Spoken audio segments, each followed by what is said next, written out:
Ladies and gentlemen, please welcome the executive producer of Major League Wrestling, SuperFight 6, Mr.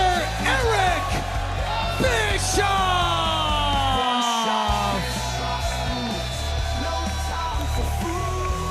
As we come to you live from Atlanta, Georgia, we are sold out. The streak continues in center stage. It's a homecoming for the man that changed the sport forever and is executive producer for a day again. But Christian Cole, what does Eric Bischoff have up his sleeve tonight? Many have criticized Eric Bischoff for some of the brilliant concepts, frankly, that he's brought to our business, to our sport. Tonight, Eric Bischoff here in Hotlanta. Let's listen in. It is so good to be back in Atlanta. Home of WCW and some of the greatest moments in the history of professional wrestling. I love you too, man. This is awesome. You guys make an old man feel good. Let me tell you something. This city, Atlanta, this building, center stage, will always, always have a special place in my heart. And speaking of special moments, I want to share something with you guys that means a lot to me. Last night at a private dinner, I was awarded the Ted Turner Lifetime Achievement Award. Whoa. Check out that beautiful statue. Ted Turner, of course, another influential figure. Not just Eric Bischoff's life, but the sport as a whole. I know, right? My only question is, what the hell took him so long? I put this city on the map.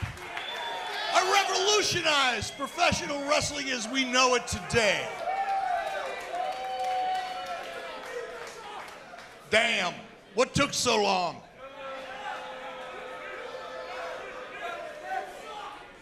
But you know what else? As much as I loved WCW, I got to admit, man, MLW's feeling a lot bigger since I showed up. You agree? I mean, everything's just a little more electric. Feels a little bigger. Hell, we're getting to be must-see. And as long as I got your attention, I know many of you were thinking about, hey, what's in that confidential envelope? What is that all about? Don't worry about it. That's all going to be revealed before the end of the night. We're going to find out tonight. Yeah, breaking news. I think you're going to be surprised. But before we do that... Oh, wait a minute. Wow, this is the music of a group of individuals that do not think MLW's better with Eric Bischoff's involvement. Man that was fired by Eric Bischoff of Major League Wrestling back tonight because Matt Riddle went out on a limb and made a judgment call that this man deserved another shot at MLW's top prize. Moving a Fight Club's Alex Kane, Mr. Thomas, and Faye Jackson in tow. Cut the noise, Jive Turkey. All right? Jive Turkey. He's a Jive Turkey. This whole homecoming charade, we all know it's just a ploy to pad that oversized ego you got.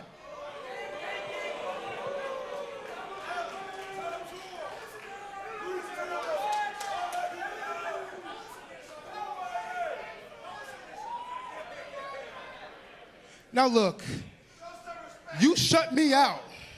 You disrespected me.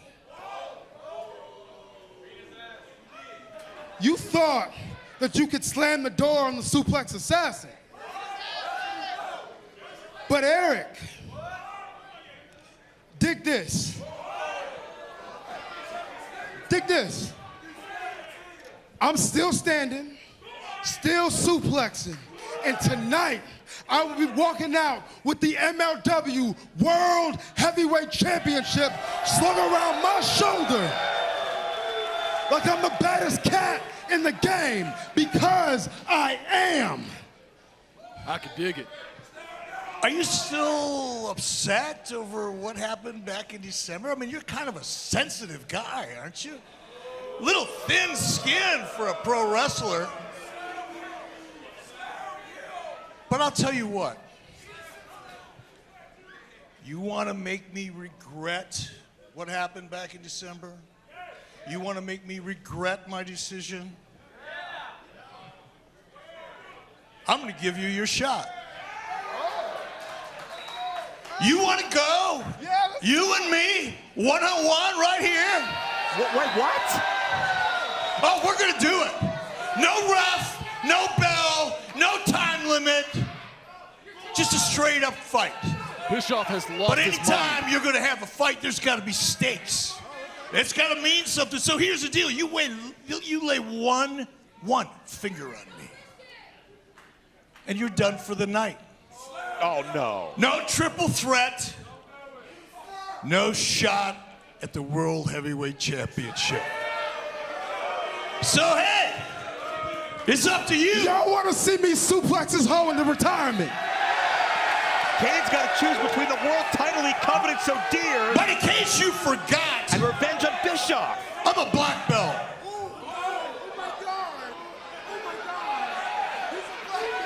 I'm a human freaking weapon. Oh, good grief. You should be afraid. Everybody's a tough guy till they get their teeth kicked down their throat in front of their friends, in front of everybody in this arena. People watch it all over the world, the locker room. We're going to see how tough you are. Whoa, no, that's exactly what he wants. Save your energy for the world title tonight. Trust me, trust me, trust me. It's good advice from Mr. Thomas. Bischoff's mightiest weapon has always been the pencil. You got lucky this time. But this ain't over by a long shot. I ain't going anywhere.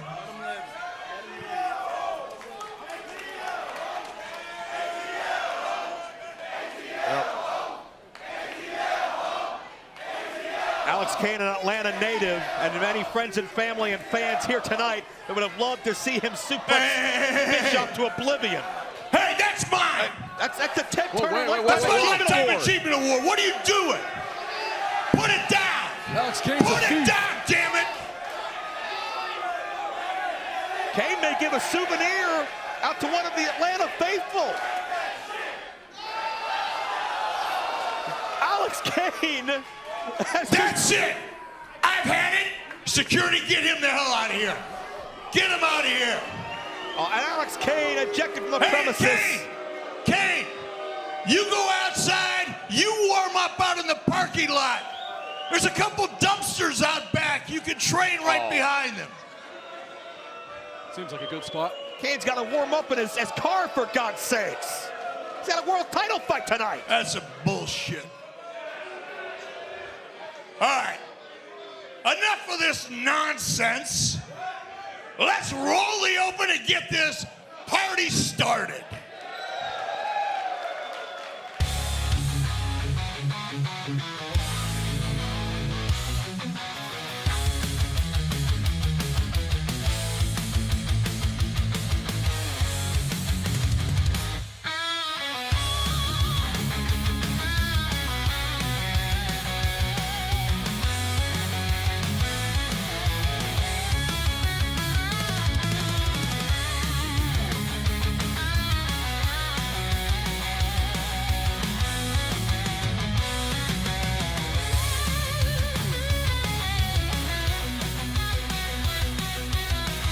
Well, we are here in Atlanta, Georgia, center stage, still regrouping from an incredible beginning to this live broadcast. Eric Bischoff has ejected Alex Kane from the building, but Kane will still have his world title three-way matchup tonight.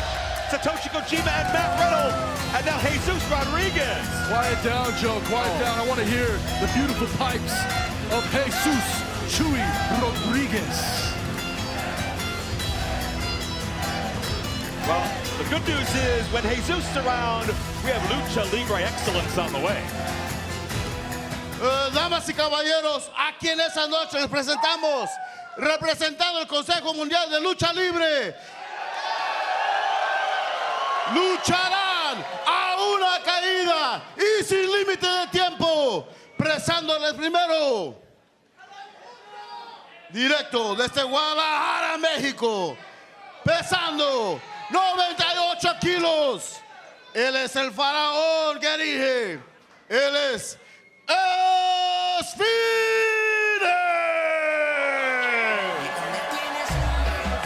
You need a little translation, of course. Jesus Rodriguez saying he's the greatest ring announcer to ever grace the ring.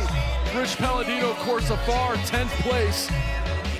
Well, Esfinge certainly has been on the scene in a major way here in MLW in a short amount of time. He is a dominating presence, much like the Sphinx that the namesake is dedicated to. Esfinge, a major player from moment one here in Major League Wrestling, as we officially welcome you to SuperFight and Major League Wrestling, getting set for Lucha Libre action to start things out. And this is going to be an incredible broadcast throughout the entire night. My name is Joe Dombrowski, alongside Christian Cole. Tonight, we are going to see Eric Bischoff at the helm. Anything can happen, but man, we're going to kick things off with the Sky Team.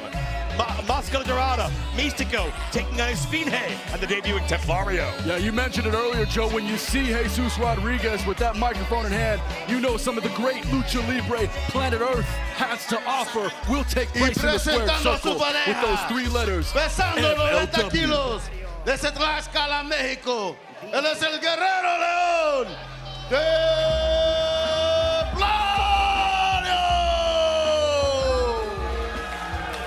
Templario is called the Lion Warrior. The name translates to Templar, a term for a knight in a military order, specifically back in the 1100s that fought in the Crusades. So there's a lot of history, there's a lot of stakes, there's a lot of violence and bloodshed that comes in the history of the Templar, and the name Templario for this luchador to live up to, for honor, for glory, for the fight. And his debut in MLW has been much anticipated. Y presentando a sus parejas, desde la Ciudad de México, pesando 80 kilos, a ver, el joven Maravilla, Máscara,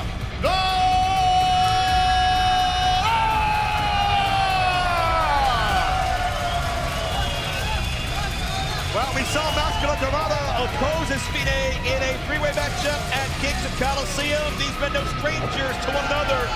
But Dorada, one of those men who's wise beyond his years, less than a handful of years in the sport, but already can compete at the highest level with the best of the best. el príncipe de plata y oro, desde la bella ciudad del Distrito Federal de México.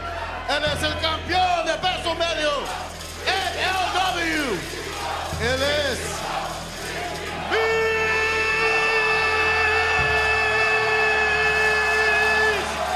Mistico. The most beloved, revered, and celebrated luchador in the 21st century. Místico has traveled to the highest of heights throughout the world, be it Arena Mexico, here at Center Stage. And he has built a legacy for himself that's certainly comparable to the history of Center Stage, Atlanta, Georgia. The history here, Eric Bischoff touched on it moments ago, whether it was WCW Saturday night, whether it was going back even further to the Stronghold Georgia Championship Wrestling had here in the Atlanta area. Center Stage specifically, though, has housed dozens of world champions, monumental matchups, legends, heroes, icons. But this ovation for Místico is right on par with anything I can recall seeing. See those letters in the corners of your screen, MLW, and to me, MLW is defined by the international presence of Lucha Libre, Japanese strong style, and American catch-as-catch-can. All coming together. Atlanta is hot tonight. Sold out. Here we go. Yeah, we are well over a year strong of consistent sellouts for Major League Wrestling. There is nobody anywhere else on earth that could say that except for Major League Wrestling. Joe, this is the who's who of Lucha Libre. You talked earlier about Místico potentially being the 21st century luchador who's had the most success, the most famous, certainly the most decorated. But the three men in the ring, also incredible talents here from Mexico. No question about that. Místico and Máscara and Dorada together forming Sky Team, the two best technicos of their respective generations. We'll see how they gel as a tandem in this particular matchup. And it is fast and furious. To the outside goes Esfinge. And Templario baited in. And a tag into Místico. Christian Místico this month hits 1 full year as MLW World Middleweight Champion. I'm gonna have to buy him a drink after the show. Maybe some tequila. Místico raising the pace early with the back elbow, but Templario looking to respond in kind. Gets the Gamangiri up, dazes Templario. Out on his feet, center of the ring. Místico connects. What stands out for me from Místico is his ability to go high risk and keep his speed and accuracy. Místico looks now. Místico over the top. Caught there. Well, and Místico had an answer for Templario, but wasn't ready for Esfinge. Dorada gets sidestepped. And you can see that power, that bulk on Esfinge that really makes him stand out, even amongst the rest of these incredibly well-conditioned luchadors. My partner Joe talked about Esfinge, translating loosely, of course, to the Sphinx. And this guy reminds me of the Sphinx, built out of stone. You know, absolutely nothing can get in his way. Look at that. And check this out. Templario caught Máscara Dorada, and now some double team. Couple of handoffs. And face first. Templario able to use his strength. Certainly a star in Mexico. If you don't know Templario, he is absolutely something to watch, something to marvel at. Is Templario, as he's now attacking Místico from behind. And look at that, Templario looking to perhaps rip the mask off from the middleweight champion. It's a target we have seen other luchadors attempt, and it is met with equal disdain every time. But it is a big target, Christian, because of the value, because of the worth put on the mask of Místico. It's the most famous mask in all of Lucha Libre, and if you can take it, if it can be a prize on your mantle, you go down in history. Esfinge now working on Místico. Big back elbow from Templario. Tag team cohesion. Oh my gosh, the hops. Templario into the cover here, and a interruption by Dorada. Originally trained by Ultimo Guerrero, of course a legendary name we've seen time and again. Has held the CMLL World Welterweight Championship, the Mexican National Middleweight Championship, and he's also competed in New Japan Pro Wrestling, part of the United Empire, led currently by other frequent MLW competitor TJP. Esfinge, Templario isolating their opponent, and Dorado takes one to the nether region.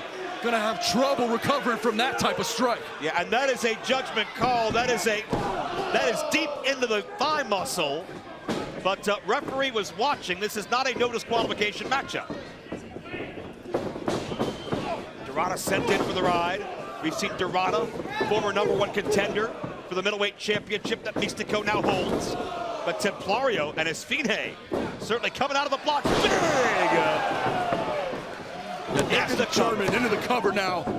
Templario making that German look absolutely effortless. And takes the knee out, does Esfinge.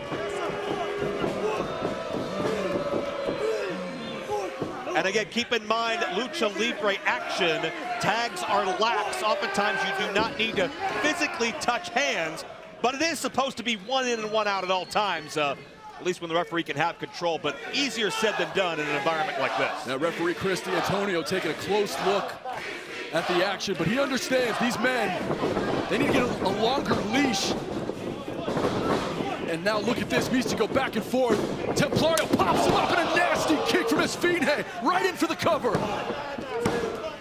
And Dorada saves Místico. You notice Templario and Esfinge let Místico build up that momentum. They kept him moving because they knew as soon as they made contact, that momentum would immediately work against Místico. The mythical, the legendary, the enigmatic Místico has such a sacred bond and connection with these fans. And he's grabbing the mask again. There you see it. Attempting to pull the mask over the jaw of Místico and now trying to shred that legendary mask. Watching Místico in danger to many of these fans is like watching a family member in danger. They feel for him so much. They're connected to him on such a deep level. But I've never seen Místico, at least in recent memory, so helpless as he's been the past several minutes. Esfinge now looking to set up in a diving headbutt, just nasty from Esfinge. Goes over 200 pounds and just diving in. You think of the Sphinx in Egypt, it's a daunting, majestic structure that carries prestige and class with it. Esfinge can do just that. He looks like a statuesque athlete in nature, but he can do so much damage, and there's so much behind him, so much history, and so much potentially to come. This tag team of Templario and Esfinge looking real good so far. Able to isolate the middleweight champion of the world. Both men, tag team cohesion, and now hearing it from Hotlanta. Well, and notice Dorada has been hurt. He's been down in his corner, right side of your screen at this point. As you can see, the throngs of fans filling every seat here at center stage, Atlanta. Unbelievable, the roll of momentum Major League Wrestling has been on. It's only going to keep rolling. In April, when we head to Los Angeles for Battle Riot 7, going to be the biggest of them all. You got to believe it right now. Oh, Místico's going to need a big comeback. One for the ages. Here's Máscara, Dorada, Tornillo, arm drag. And now we see Sky Team begin to function in cohesion.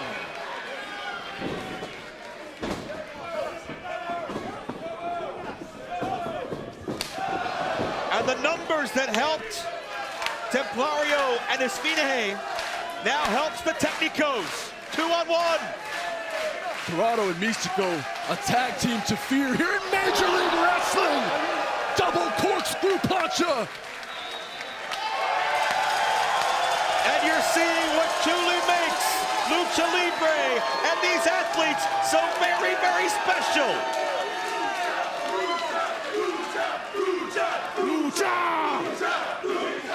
Fans here in Georgia, born and raised on American professional wrestling, showing their love and appreciation for these luchadors. Yeah, and every time we see Máscara Dorada, he gets better and better. And he's still in a learning phase of his career. Oh, but he wasn't prepared for that. It looked like Dorada was going to rip the mask of Templario as a receipt for what happened to Místico earlier. But Esfinge had his partner's back.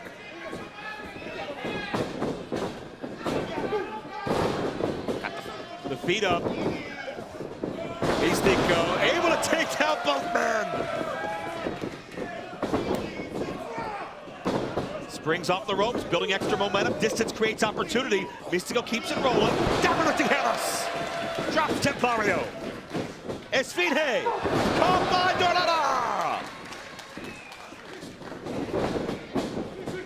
Máscara counters the strike of Templario. Look at maybe Code Red. Wow. Incredible balance to land on his feet. Keep moving. Object in motion, staying in motion. All that kinetic energy takes his feet into the outside.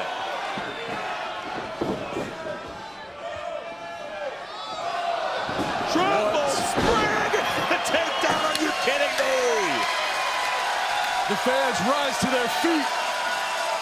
Many here in Atlanta just see how beautiful this Lucha Libre has been thus far.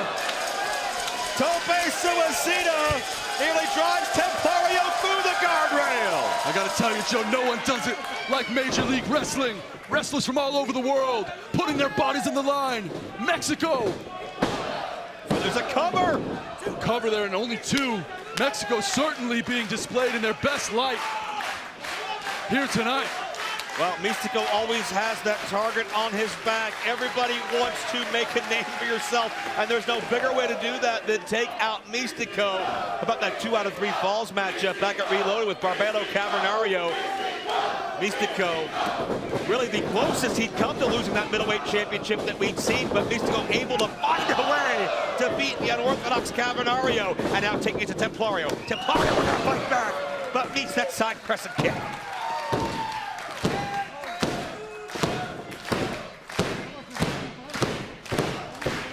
Dorada, as big a fan of Místico as I think everybody in this building is. Just in awe of watching. Wow. And look at Templario. Sick. Templario, he's the one to watch for me. I mean, Templario making waves in Mexico certainly has been in a fight here with the middleweight champion Místico, but Templario has an incredibly bright future ahead of him. Well, I gotta give props to Templario for the staying power, the pain threshold to get back on his feet so quickly after what he's endured from Místico, and now Templario has the middleweight champion upside down with a gourd buster. Not the first time that's been seen in this building. Shout out to the Anderson family, but a kick out by Místico.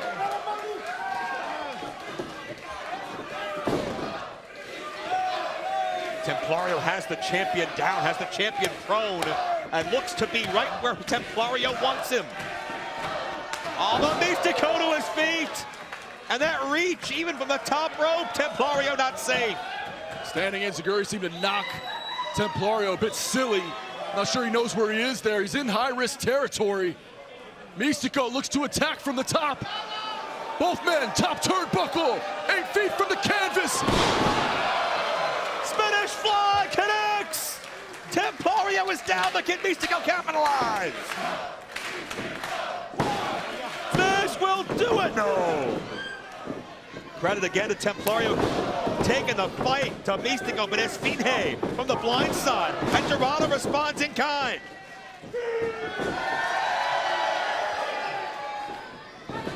Oh, he got caught, Joe!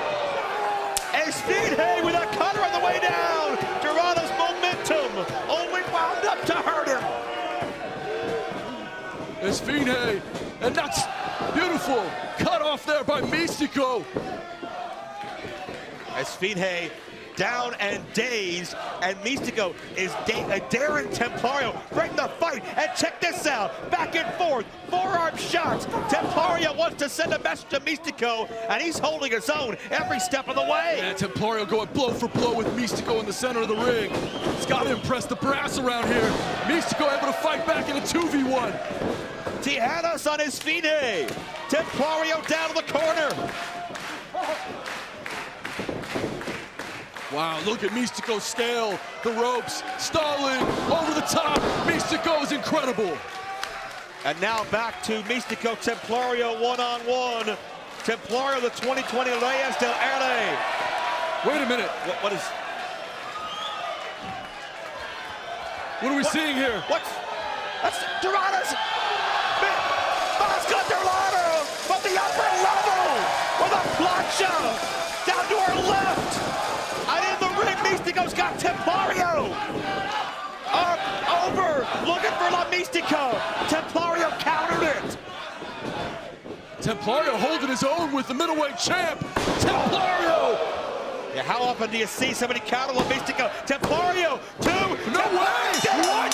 Templario Damas y pinned the middleweight caballeros, champion. sus ganadores, el equipo de Esfinge y Templario. Joe, what did we just witness? We just witnessed the very first pinfall loss of Místico in Major League Wrestling history. And it was that man, the Lion Warrior, Templario, responsible for it. Templario just showed the world he could do what very, very few could do. That's pin Místico. Can he do it for a middleweight championship down the road? Joe, I've been with this company for a year, and no one has been able to keep Místico's shoulders down on the canvas for 3 seconds. Templario making history right now. What a statement from Templario. We were seconds away from La Mística, but Templario completely flipped things upside down. Místico! Hey! Templario! Templario, hold on. Wait a minute. Say something, Duran. I'm kind of impressed because you are the first one who ever pinned Místico in MLW. How was that? Listen to me, Místico. Templario es el nuevo ídolo. Místico, quiero tu oro. Ese oro me pertenece y ¿sabes qué? Te lo voy a demostrar en Los Ángeles porque ese campeonato es mío. Hold on, hold on. Hold on. Místico. Did you hear that? He wants to fight you for the title. Oh, that's huge. I don't think Caesar smells money.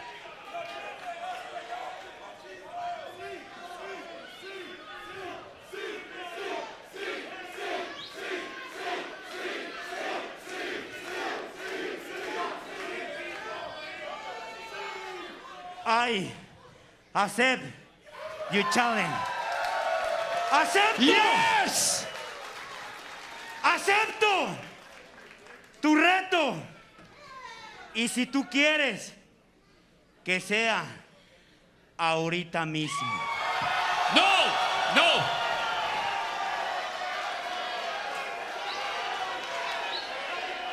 Hoy. Místico wants him right now. Well, Místico's never backed down from a fight. Renegades, you know I always give you what you need. Because that will make you happy. I can't give you what you want because that won't make you as happy. And when I give you the real match for the title in Los Angeles in April 5th. Huge news. Cesar Duran matchmaking Místico. for Los Místico. Angeles. Yeah. Hoy. Cesar wants to advertise that big money fight. He doesn't want to give it away tonight. Místico wants it today. He wants Templario right now. And I don't blame him. Místico, it's got to be a different kind of feeling being pinned for a loss the first time in Major League Wrestling. He wants to scrub that blemish off his record. He'll have a chance to, but on Cesar's terms, that's Battle Riot 7. Los Angeles coming up this April. Out. I gotta tell you, whether you're from Orange County, LA County, San Bernardino, tickets still on sale, but they're going fast. We are nearly sold out for Battle Riot in Los Angeles in April. Will it be Místico versus Templario for the middleweight championship? If Templario can pin Místico again on those terms, we have a new middleweight champion after a year plus of Místico's reign.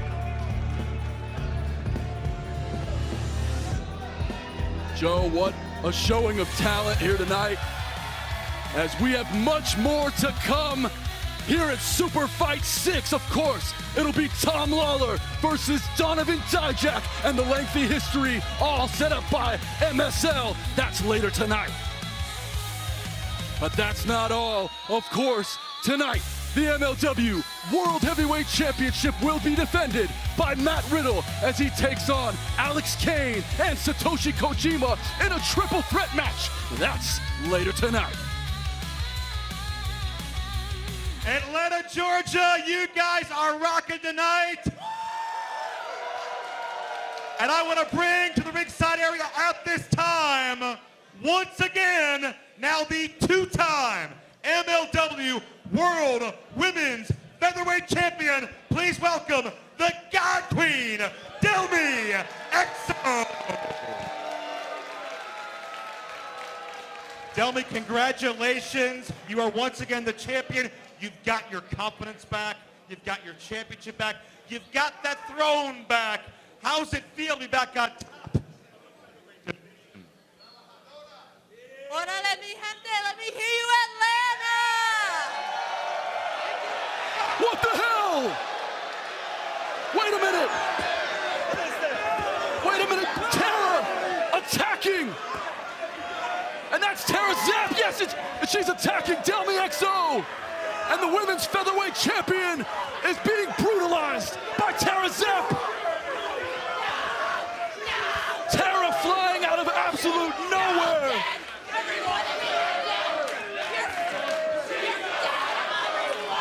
And the psychotic Tara Zepp making a massive first impression against Delmi Exo, the MLW featherweight champion. Christian, what the hell's going on? Who is this maniac? Joe, you good, man? Out of absolute nowhere, Tara Zepp. I'm not worried about me. I'm worried about Delmi Exo. She came out of absolutely nowhere. The black flag of darkness looms overhead. Mads Krule Krugger gets an MLW World title match. This is total destruction. This is brutal warfare. Mads Krule Krugger wields a great degree of power. The wrath of the CONTRA Unit will be unleashed on the filthy bros. Every punch breaks willpower. Every blow tests resolve. Every second brings them closer to the end. This is insanity. This is lunacy. This isn't your typical battle. This is a battlefield of brutality. You want a war? Well, the filthy bros are ready. MLW Wrestling presents Intimidation Games. March 8th, free on YouTube. We will be live across the world free on March 8th for Intimidation Games, but now we go back to the ring. The following fight is set for one fall with a 30-minute time limit. Introducing first from Atlanta, Georgia, weighing in at 200 pounds, the Jet, Kevin Knight. Well, Kevin Knight is somebody that I've been looking forward to seeing more of here in Major League Wrestling. I thought it was going to be a breakout performance for Kevin Knight and the Gravity Gamble. The Andersons, the Road Horsemen had other ideas, took him out of that matchup before it started, but make no mistake about it, Kevin Knight's caught the eyes of New Japan Pro Wrestling, of the Bumaye Fight Club, and fans worldwide. This is a can't-miss blue chipper. There's certain people in our industry that have that it factor, that star quality, and then they can back it up in the ring with their fighting style, their abilities in between the ropes. Kevin Knight is that guy. He is him. And his opponent from Saitama, Saitama, Japan, weighing in at 187 pounds, this is Kenta! One of the most innovative and revolutionary athletes in all the sport of the past 25 years. Kenta back with a vengeance after a couple of unfortunate altercations with Donovan Dijak, but make no mistake about it, Kenta is as dangerous as they come. A kickboxing background, but a man that can hurt you so many more ways than just that. Big test for Kenta tonight, of course. He is the legend, he's world-renowned, going up against the rising Kevin Knight. This is a fight I have been looking forward to all week, Joe. Let's get it. Kenta, an Opera Cup finalist, beat Bobby Fish, TJP, and Akira on that road. No easy paths, no easy draws in that list of three. But Kevin Knight needs a coming out party. Kevin Knight has been somebody who's been on the cusp of greatness here, certainly in this country, but especially in Major League Wrestling for many months now. He and his tag team partner Kushida. Kushida will be part of Intimidation Games coming up in about 4 weeks' time. But we're going to see if Kevin Knight has learned from Kushida, has learned from the Tokyo Dome. He was defending junior heavyweight tag team champion at Wrestle Kingdom, Tokyo Dome, just about a month ago, the biggest event in Japanese pro wrestling. Knight was there, Knight was a champion. That shows you the name he's made for himself worldwide, but I have a sneaking suspicion that that's not too impressive in the eyes of Kenta. Kenta not really impressed by anybody, simply impressed with the paychecks he gets at the pay window after getting a 3 count, and he has absolutely done that over and over here in Major League Wrestling, as Knight drops a nasty chop and Kenta not even flinching. Kevin Knight, college football star. He runs a 4.440 Nice arm drag, as you can see, still to come tonight. Three-way MLW World Championship. It's Dijak and Lawler, finally one-on-one. Gosselin and London, honey trap match. First of its kind, here only in Major League Wrestling. Kevin Knight, of course, looks to attack there on the outside, but I was going to mention Kevin Knight. Another over the top. Kevin. Man, eats a nasty kick, though, from the elusive Kenta. I was going to mention about Kevin Knight's background. I mean, he could have been a blue chipper in any sport. Whoa! Could have been a top basketball prospect in the NBA. Could have been a top NFL prospect. And we are blessed to have him choose Major League Wrestling as his destination for his talents, as he's now getting assaulted on the outside. The action is getting intense here, and that's the physicality that Kenta brings to the table. That's the violence that Kenta brings to the table. And these fans are showing some respect for how tough some of these fans are, who are getting caught close to the action. And we are as well, as Kenta and Knight battle up the stairway. Kenta looking to get some more action here as they scale the stairs here in this historic venue in Atlanta, Georgia. And a fight is broken out. Referee Derek Martha trying to chase the action, trying to get these men back to the ring. Well, Christian, this is a great example of how badly you want it. There's no title on the line here. There's no official top contendership, but Kenta and Kevin Knight are both in must-win situations, and they'll hold nothing back. Big right hand there from Kenta.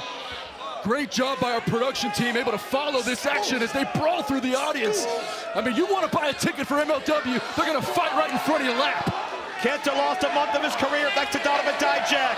Kevin Knight lost a golden opportunity thanks to the Rogue Horseman.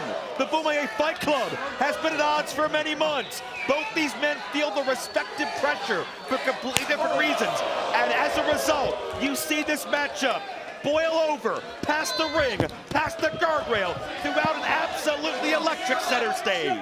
You know, this is the type of match show where in 10 years you're going to look it up on YouTube. You're going to say, Kevin Knight actually wrestled Kenta? And yes, they did in front of a sold-out crowd here. What a blessing it is to watch this action live ringside.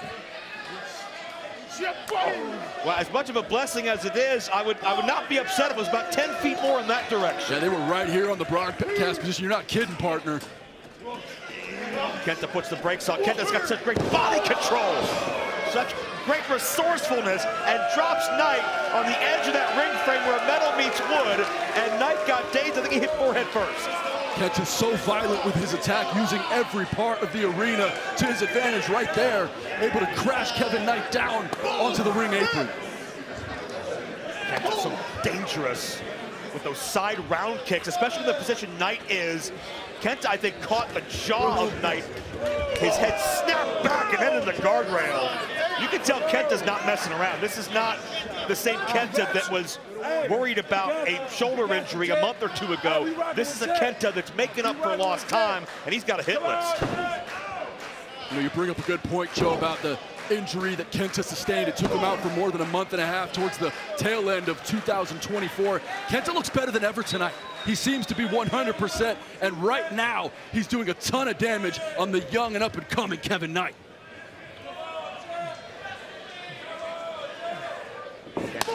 Measuring Knight to the chest cavity.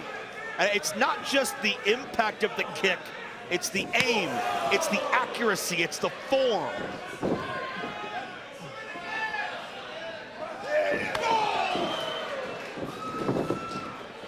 Kenta into the cover here, 2 count only. You know, I love Kevin Knight's swag, but he's got that necklace around his neck, and strike after strike from Kenta landing directly on the necklace. It can gash your skin. Maybe not the greatest idea to be dripping during a fight against Kenta. That necklace could be permanently embedded into the clavicle of Kevin Knight. Kenta now wrenching in with that rear chin lock. You can see the force and the torque behind it. Knight knows he needs out quickly.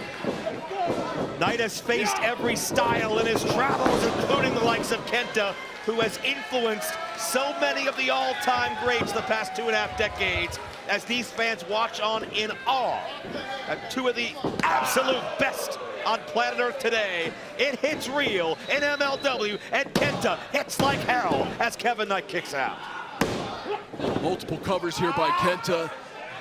You know, it's interesting to me how Kenta has the speed, has the ability to strike from any angle, but methodically takes his opponents and picks them apart slowly, trying to crush their will, quite frankly. Knight showing resilience to even continue to be in this fight. Kenta, that scissors. And notice how he's bridging up is Kenta, pulling his rear end off the canvas to put more leverage down on the carotid artery. That's why Knight turns over, so the pressure is off of Knight onto Kenta and is able to get free. Drop of bows is Kevin Knight. Look at that, over and over. Well, it looked like Kevin Knight was going for a knockout, or at least to daze Kenta, get himself back in this game. A man who trained in the LA dojo for New Japan Pro Wrestling. Oh, Kenta! That's in deep, Joe. Yeah. Kenta's got him by the neck. Kenta now working on Knight, and Knight, he's about 2.5 feet from that bottom rope. If he's looking to earn a rope break, it's going to be difficult. Like a predator in the wild, Kenta grasps across the throat of Kevin Knight and does not let him leave his clutches. And back with the heart of Kevin Knight able to fight back against Kenta. And now Kevin Knight fired up. 2 clotheslines back to back. Well, every time Kenta could feel the momentum shift, he found a way to shut it down. But Kevin Knight quick at some pace, and an explosive clothesline takes Kenta down. 3 is a charm for Kevin Knight as he dug in deep on that final clothesline, and Kenta worse for wear. And now another one from Knight, and the attack continues in the corner. Kevin Knight beating down Kenta.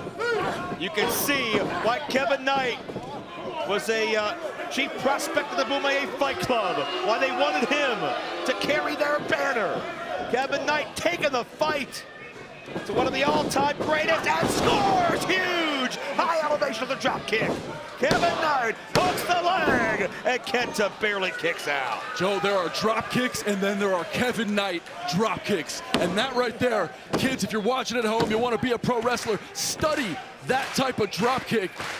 Coming from sky high, the vertical jump on Kevin Knight, something to behold. Kevin Knight, only a 5-year pro and this good, absolutely unreal. The natural athleticism and poise this man has, but a Kenta power slam may have just shut him down. Yeah, eats that scoop slam and then down right away. Kenta able to turn the momentum of this match mere for just a moment. And now Kenta, multiple times during this fight, is attacked from behind. He does it again, but a nice counter. Both men jockeying for position in the middle of the squared circle. Mike gets the elbow, but runs into the boot of Kenta, who's looking to elevate himself. Take a chance. Oh, the throat of Knight! Just got draped across that top ring cable, and that reverberation just snapped back into the windpipe. Kevin may not be able to breathe. Flying clothesline from Kenta, in for the cover. Oh! I think Knight's kicking out on instinct there. I mean, that clothesline landed right under the neck, and the head crashing down from Kevin Knight in the center of the squirrel circle. Now look at this submission attempt. Yeah, Kenta looking to cinch. I love the resiliency. I love the fighting spirit. Very smart by Knight. Knight knew before that was cinched in entirely, he needed to get to that bottom rope. Yeah, Knight frantically, with all of his, every muscle in his body that he could control, just leveraged himself over to that rope. You could sense that desperation, knowing how dangerous Kenta is when he cinches you in his clutches. Oh, wow. Knight said, you want to give me some then. But he eats a slap. Unfazed is Kevin Knight. You gotta love this guy's heart, his swagger. Not gonna be intimidated by the legend. This match so pivotal to both these men for vastly different reasons. Kenta gets the full reach. That boot to the face, and Kevin responds in kind. Nice reversal there by Kenta. Oh, what a vertical leap!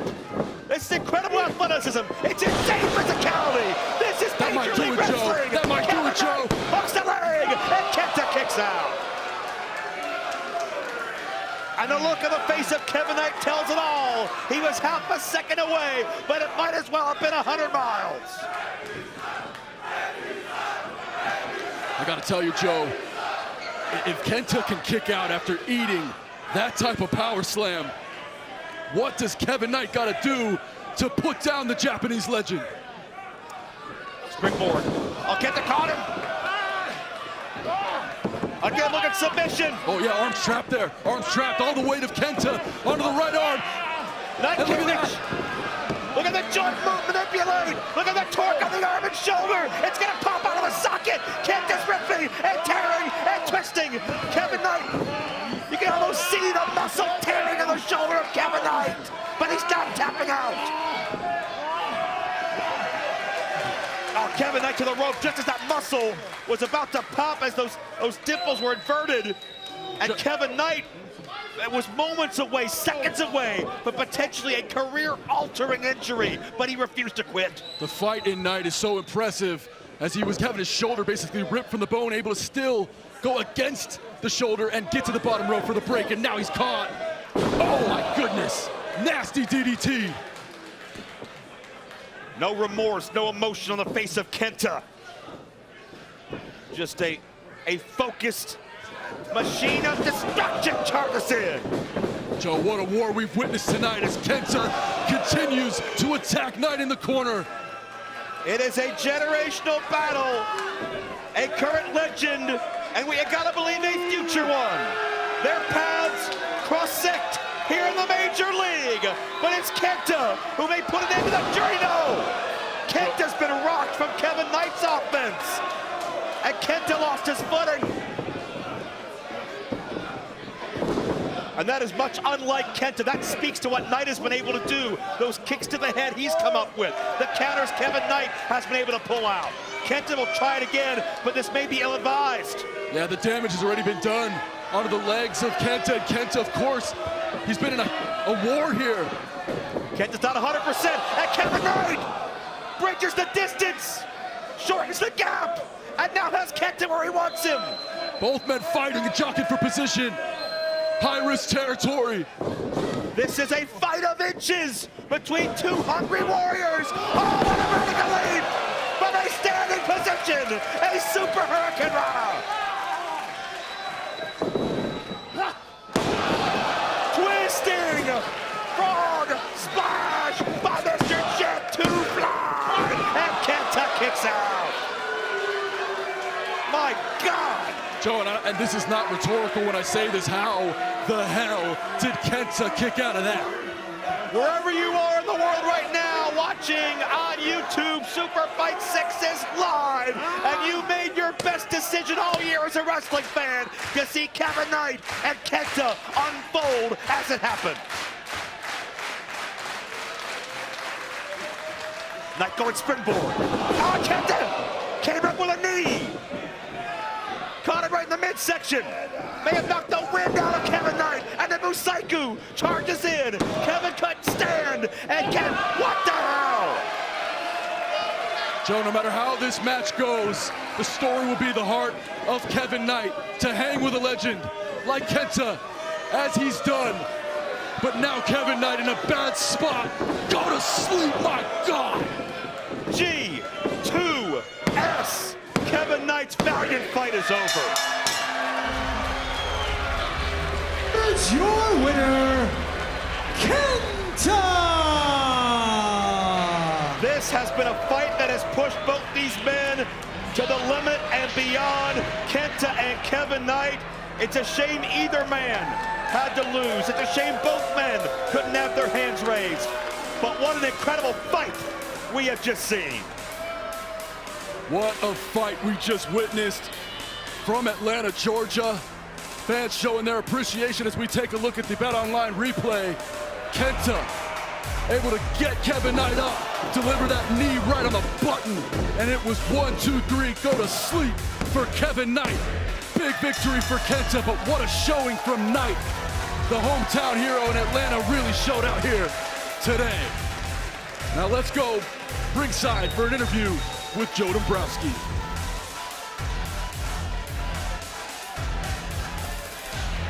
Congratulations to both of these athletes for a hell of a fight here tonight. But your winner, the legendary Kenta. Kenta, I'd love to have a word with you, sir. You have an incredible resume across the world. A fight for the ages tonight. One simple question. What's next for Kenta in Major League Wrestling? I want MLW World Heavyweight Championship. It doesn't matter who it's gonna be. Kojima, Riddle, Kane, they will all go to sleep. Kenta's put the challenge down. Christian, back to you. Well, that is breaking news. There is Kenta calling out the winner of tonight's triple threat world title match. Of course, that coming up later tonight. Alex Kane, Matt Riddle, Kojima. Kane got into this building, ruined my night. Ted Turner Lifetime Achievement Award in Atlanta in front of all these people. I want to know why he was in this building. I want to know how you let him in this building. I want to know why I didn't fire you in 2005. Any ideas? I didn't think so. What is this smell? Do you know what that is? I'm not sure. I think I am. Smells like skunk. What in the hell is going on? Oh my God, Eric! You made it here in the house. Not that bad. Oh, come on. You made it, bro. Dude, inhale. Catch your breath. What are you doing in my office? Bro, I know what you're doing in my office. Yes, we got some pizza, dude. We got pepperoni. We got cheese. We got. Look at this one. This one's got nitro and thunder on top. I know Check you that like out. that, Eric. Love it. Eric, Saturday night. I know you've never seen this before, bro. Cupcake pizza, dude. Are you out of your mind? You know you want to try it. Yeah, you want to try it. No, I'm good. I'm good. My office looks like a freaking frat house, however, I'm not so good with that. What are you thinking? What in the world is going through your mind? Well, honestly, we're looking at your office, and what do you think, I mean, Tom? take a look around. Really, honestly, Eric, you, one of the best karate guys in the world. True, and you present this mid-level feng shui at best? Come on. Come on, Eric. Just relax, have a slice, and where else would I get ready and plan for my title match? Oh, yeah. Especially after indulging, right? And you know better than anybody, Eric, pizza is brain food. You know that, baby. Out. Go get your brain food. And oh, by the way, did you think I wouldn't recognize What? that you brought Alex Kane back? You go into business for yourself? I fired him for a reason. I was trying to make a statement. Bro, Kane is good for business, dude. Controversy creates cash, right? Yeah, I can't you know that. Look at that. That's money. That's money. money. That is money. That's money. Come on. That's good. You Whoever know came that. up with You that, can smell that is it. You money. can smell. Out. What? Out the door. Just go. All take right. your pizzas, take your cupcakes, Get a take slice. whatever it Get a is you slice. brought Take out, us out. whatever else you brought in here Yeah. and get it out. Please. Well, Eric, I just wanted to say you're really missing out on this cupcake pizza, bro. It is mind-altering. Later, dude. Come on, let's go, Tom. You want to try it? Come on, yeah. No, I'm good. I'm good. What? One bite. All right. Good. Okay. Give it a shot. One shot. One shot. All right. Eric, it's Kane. He's out. He's going crazy. We need What?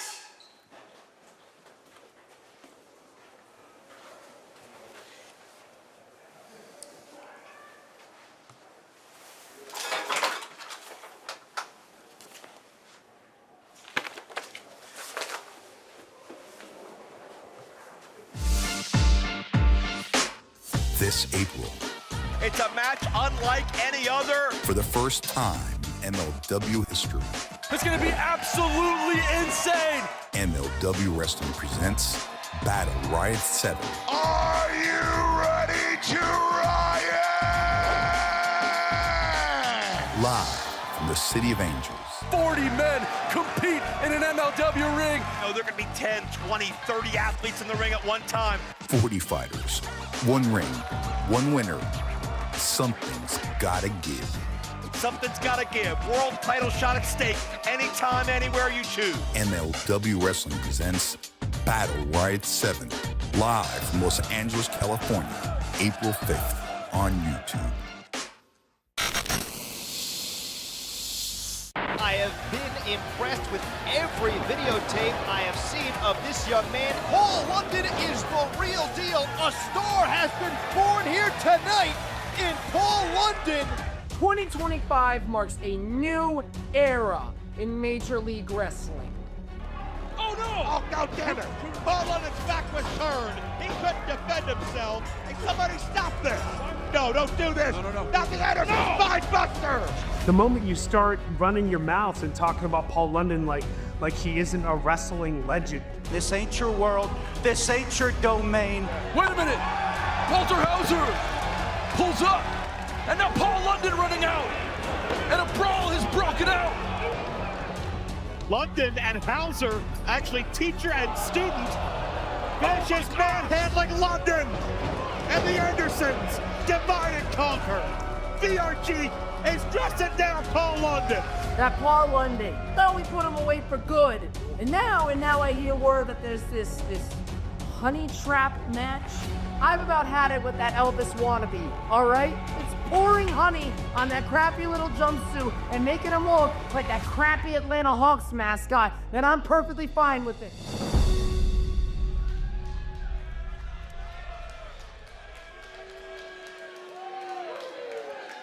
We have never had a honey trap match in pro wrestling anywhere before.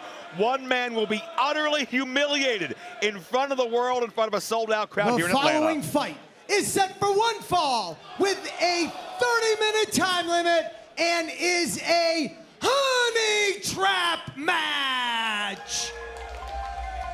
Introducing first, representing the Rogue Horsemen and hailing from Newport, Rhode Island, weighing in at 202 pounds. He is the epitome of excellence, the victorious BRG, Brett Ryan Gosselin.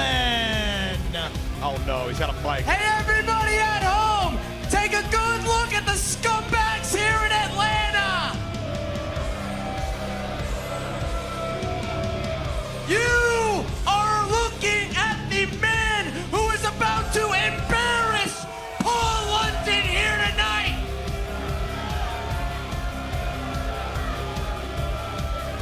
I'm gonna pour his body with honey. I'm gonna feather him. I'm gonna make him look like your crappy Atlanta Hawks mascot, losers.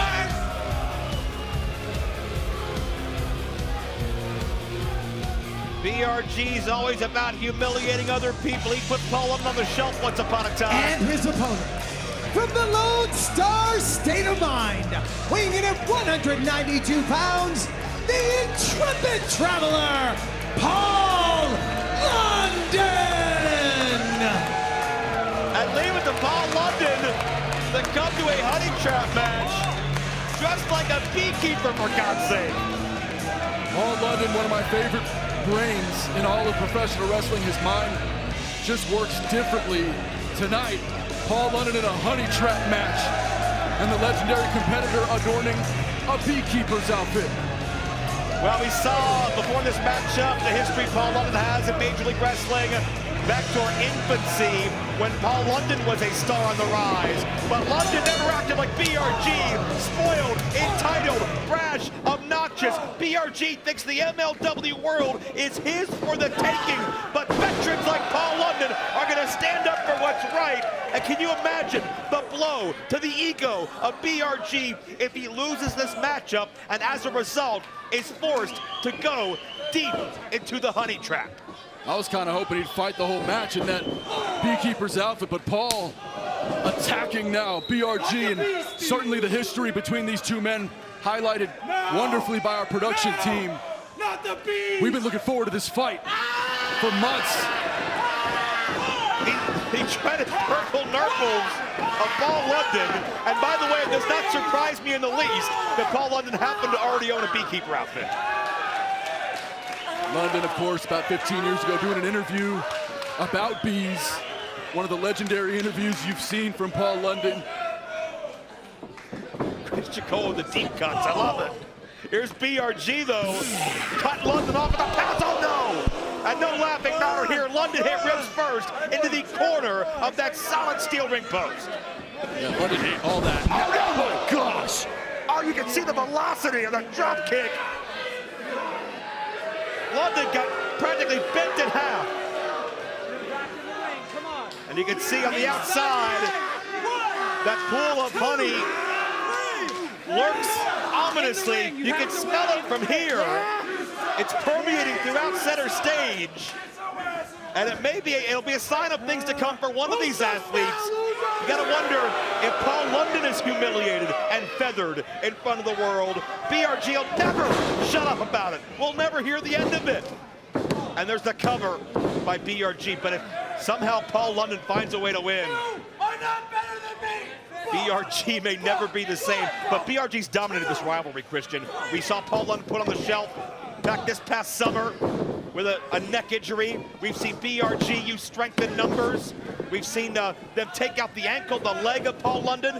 They have conquered Paul London, and really by proxy, his apprentice Paul Walter Hauser every step of this way. London counters out of the sleeper hold, but Gosselin is relentless. Ever seen somebody with such a disrespect towards the veterans, the people that helped build this great organization, like BRG shows towards everyone? Yeah, I mean, for my money, Paul London, as he able to fight back there, Paul London, one of the greatest cruiserweights the industry's ever seen, decorated champion from all over the world. Paul London has been doing this at a high level for 2+ decades, and BRG, the disrespect is just unwarranted. I mean, well, keep in mind, back a month ago, that Texas Tornado match, we saw BRG, wasn't even in the damn match, handcuff Paul London to the corner, and it was an all-out onslaught on Paul Walter Hauser, 2 and 3 and 4 on 1. But Paul London rallies back in the corner, and the thing about Paul London, he's got passion. He loves this sport. He loves that mushroom stuff. Paul London wants to leave MLW better than he found it. This sport better than he found it. And for that, it might mean eradicating this dominance, this run, this era of the Road Horsemen and BRG. I spoke to Paul London earlier tonight. I asked him his thoughts on this honey trap matches. They're getting really close now to the honey. BRG in a bad spot, able to come back in. Very smart by Ryan Gosling. Out of near fall. And I spoke to Paul London earlier and just asked him, you know, what keeps you going? You're in your 20-something year of pro wrestling, and he just said, it's MLW. It's the 3 letters that we all fight for here in this company. He sees MLW on this meteoric rise, and he wants to be a part of it. But tonight, Paul London's mission is to take out the arrogant BRG. BRG fighting for his reputation here. Keep in mind, the object is to win the matchup in the ring. BRG and London will settle this decision in between the ropes, and whomever is the loser will then wind up in the honey trap. Sweet victory there. That mocking motto, but London counters. And this may feel sweet as he can drop Gosselin on his head. BRG counters. Yeah, that's in deep actually, Joe. He's got it behind. London able to fight back over the top. Beautiful counter by London. Shoulders are down. Shoulders are down. Paul London just pinned BRG. And BRG Here's your winner, the Intrepid Traveler, Paul London. BRG just got pinned because he wouldn't relinquish his own hold. His hubris and stubbornness came back to bite him, and the realization has set in. BRG is about to be humiliated in front of the world. How brilliant by London, too. He was being attacked, able to maneuver around it, keep BRG's shoulders down for a 3 count, and now Brett Ryan Gosselin has to go take a dip in some honey. Gosselin's almost in tears. He's begging. Please don't make me do this. But you signed the contract, pal. If you and one get a made Paul London do it. The BRG is declining. Maybe now starting to realize what exactly is about to happen to him. BRG is going to have extra honey on his his serving of humble pie. I mean, hopefully he's not wearing his best wrestling boots.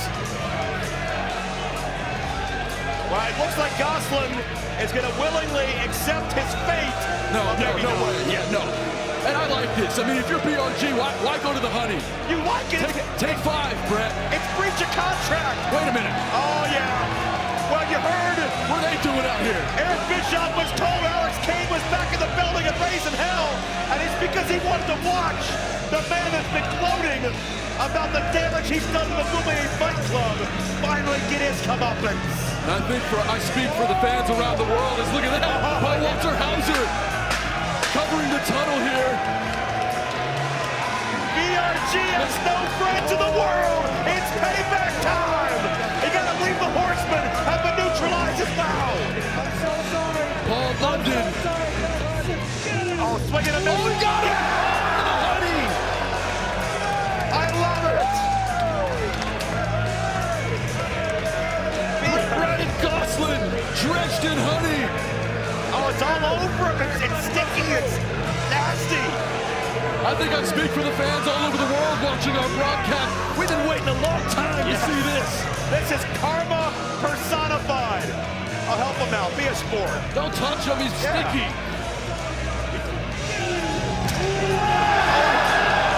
Walter Hauser just sent BRG into the honey again. We're 2 for 2. And after the arrogance and the brash attitude. Oh, we're not done yet, Christian. What is that? Paul London holding a... We have a barrel of feathers. Is that barrel of feathers? Where else would you find feathers but in a honey pot? Oh. BRG has no idea what's coming. 3. Oh. Move over, Atlanta Hawks, because Big Bird come to town. Christian, now this is what I call literally a sweet victory for Paul London.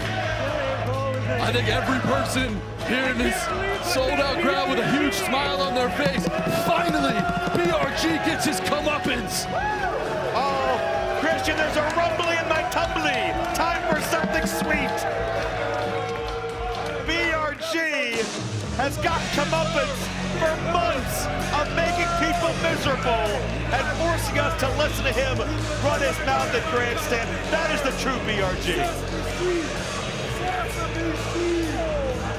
If we're in the truck, if you're hearing me, can we just stay with this for another hour or 2? This is so beautiful. Yeah, can we just get a shot of this in the corner the rest of the broadcast? Screenshot this at home if you're watching on a mobile device. Send it via Twitter to BRG. Send it to me. Do you think he sees Mr. Snuffleupagus yet? Wow. Hits hard. Hits faster. Hits first. Hits new.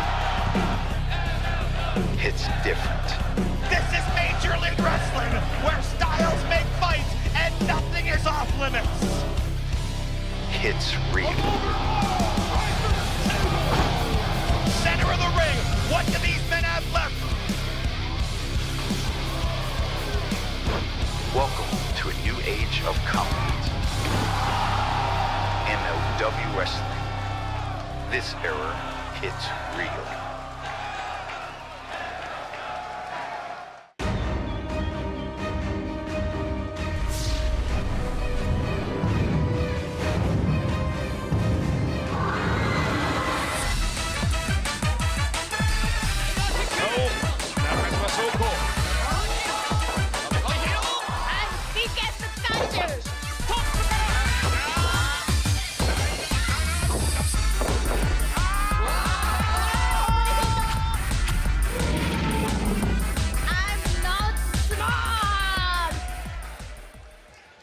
What big news! Shoko Nakajima, one of the most talked about and revered athletes in Tokyo Joshi Pro. That international relationship with MLW and promotions all across the world continues.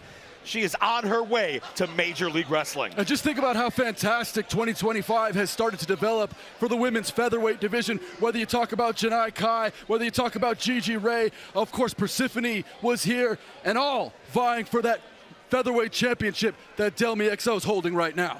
But up next, it will not be featherweights. There's a couple of big heavy hitters coming your way. It started as a friendship turned business relationship, and now Filthy Tom Lawler is looking for retribution over a man he called friend his entire career, St. Laurent, and his new charge, the unpinned Donovan Dijak. Let's take a look at how we got here. What I've done is I've joined the World Titan Federation. This is gonna be huge. The World Titan Federation, I can't believe you're here. We're taking over. St. Laurent had high expectations when he signed Filthy Tom Lawler to the World Titan Federation, but after a losing streak, it seems like the legitimate promoter might be doubting his investment. I've lost a little money on some of your recent fights, but that's okay, because we get it all back tonight. It's another loss for Tom Lawler. St. Laurent does not look happy. I'm practically doomed, but I will recover. But you, my friend, are really doomed because you're fired! What? Fired? St. Laurent just fired Filthy Tom Lawler? I'm sorry! And Dijak is here again! Feast your eyes on Donovan Dijak! St. Laurent, I've known you for 20 years, and this is what you do to me? I've got the ultimate upgrade, the Disruptor. Donovan Dijak has been unstoppable since arriving in MLW. Disrupt, destroy, repeat. Tom Lawler spent 5 seconds in the ring with me, and he decided that he wanted to be on commentary for the rest of his career. Tom, you're not clear. Lawler's gonna do something that may have permanent repercussions. But that's not gonna stop him from trying to get revenge on the man who put him on the shelf. I think it's time that you step in the ring and stand toe-to-toe with the Disruptor. You didn't disrupt a damn thing, you scrubs. That's enough talk. Now it's time to do or die, Jack. You could feast your eyes on this fist, douchebags.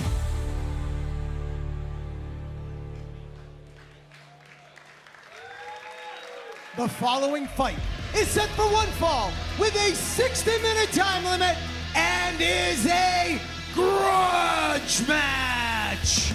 Introducing first, accompanied to the ring by Laurent from Worcester, Massachusetts, weighing in at 270 pounds. Feast your eyes on the Disruptor, Donovan Dijak. In all the time Donovan Dijak has been in Major League Wrestling, he has yet to be pinned. And with the evil genius of St. Laurent guiding his career, channeling that aggression, the Disruptor has soared to new heights. But can he defeat one of the most decorated men in Major League Wrestling history? They finally meet one-on-one. Dijak looks serious tonight. We've seen him disrupt, destroy 1, 2, and his opponent, upwards of 4 athletes at fight once. capital of the world, Las Vegas, Nevada, weighing in at 204 pounds, Filthy Tom Lawler. Well, Tom Lawler's got to be riding high because not only is he won out the Filthy Pros, but his training, his sparring with Matt Riddle helped bring Riddle up to par, MLW World Championship level, and he is a major reason why Riddle is the defending world champion here tonight. But that entire time, Lawler has had this as a distraction, this renting space in his head, because Lawler and Dijak one-on-one are hooking it up. But keep in mind when St. Laurent fired Lawler, Lawler went on a losing streak, and rather than maybe change their fight strategy or help Lawler get his head back in the game, St. Laurent kicked him to the curb, ditched him, dumped him, acted like he didn't give a damn, treated him like old cattle, and brought in Donovan Dijak to be his new meal ticket. And I'll give credit, it scored big. It's been a major success.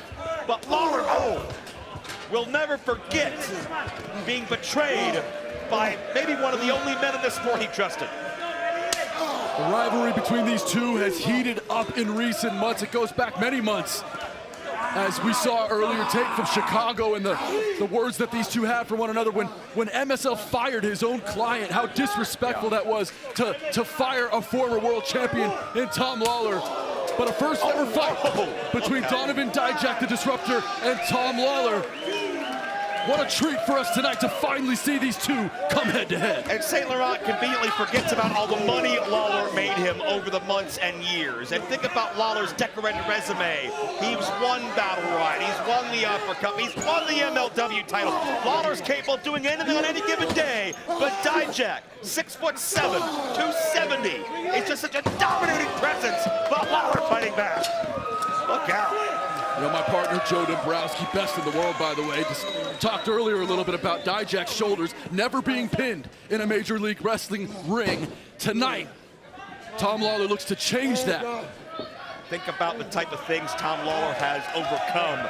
Dijak put Lawler on the shelf with an injury. He was here on commentary for a time. St. Laurent had hired Timothy Thatcher to injure Tom Lawler, to break his arm, break his leg, put him on the shelf. Lawler fought through that, and he overcame everything. And now he may take a chunk out of Dijak in the process.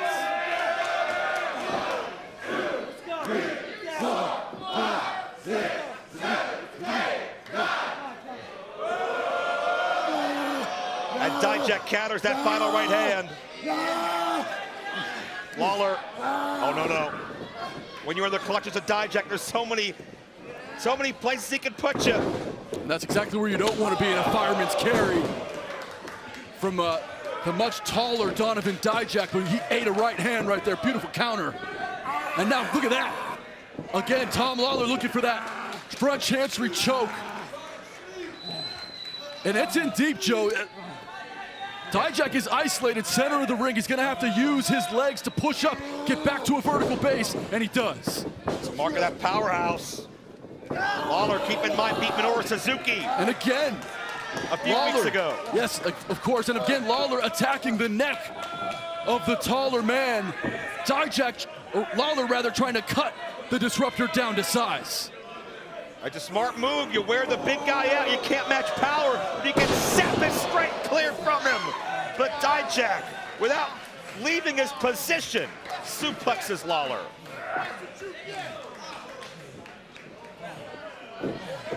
And keep in mind, just as no one, wait, Dijak into the cover here.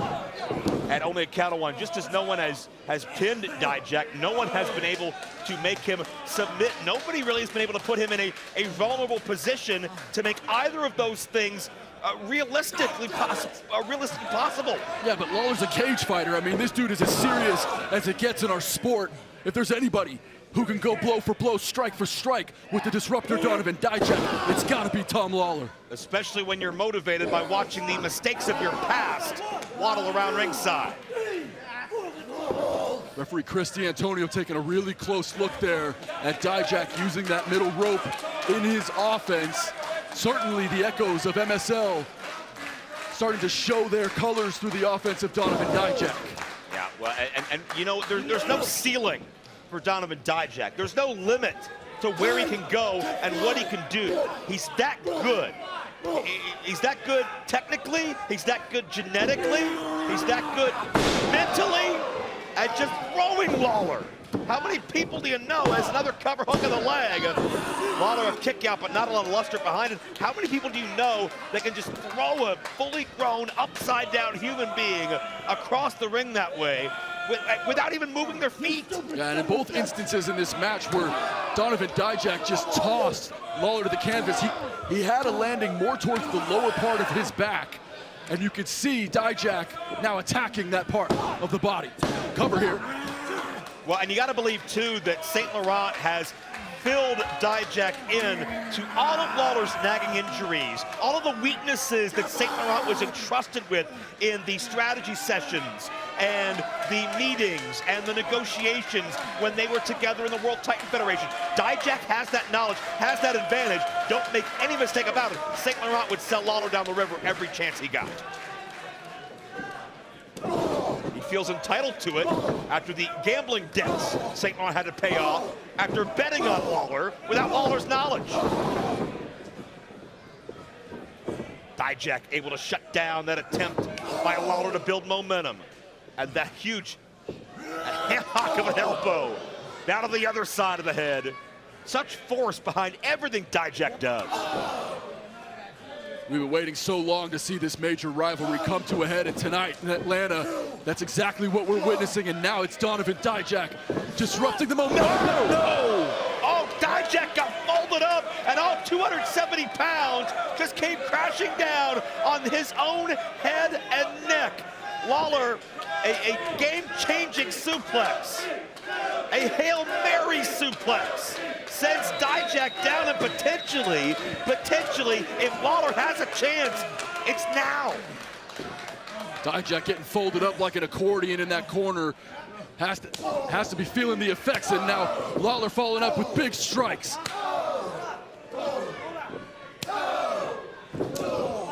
Rapid fire. Knife edge chops and right crosses to a dazed Dijak, still favoring his neck. Dijak was slow to charge in because of the damage done, and Lawler capitalizes. Tom Lawler has got the momentum right now. Tom Lawler looking to go big offense here on Donovan Dijak. Can he even lift the big man? Oh, that's a big if. Lawler struggling after the attack that he took on his back earlier in the fight. Oh, but Lawler psychs himself up. It is rarely a matter of personal business with Tom Lawler. It's usually all fighting for your paycheck. But tonight, there's personal animosity that is driving Lawler further. Oh, he got him up! He got him up! The strength of Lawler! Oh. How does he do it? Lawler disposing of the disruptor. He's in for the cover. Will this be all, though?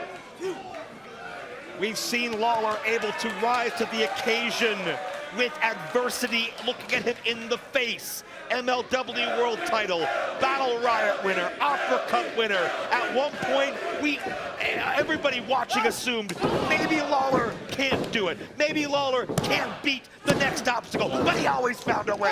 And Dijak finds a way to kick out, but right into the rear naked choke. Tom Lawler's smart to attack Donovan Dijak here from behind rather than letting his opponent rise to his feet. It's Tom Lawler who's able to slow down the big man.